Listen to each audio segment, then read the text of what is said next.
香港好經典嘅音樂劇啦，就係高世章同埋陳偉東寫嘅一個音樂劇啦。佢係講一個屋企一個父女嘅故事嚟嘅，係一個好溫馨、好感人嘅一個音樂劇嚟嘅。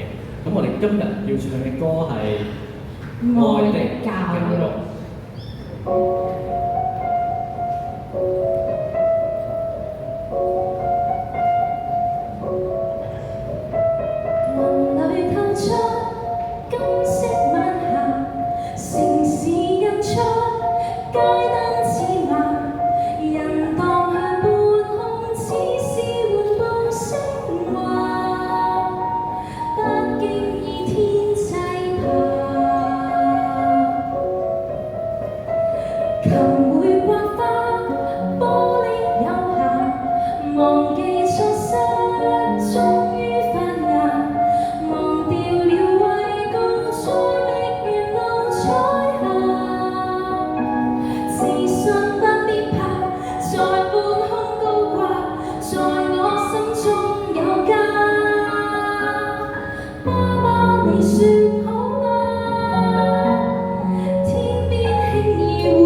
一粒寶貝，冇俾佢停，唔好俾佢停啊！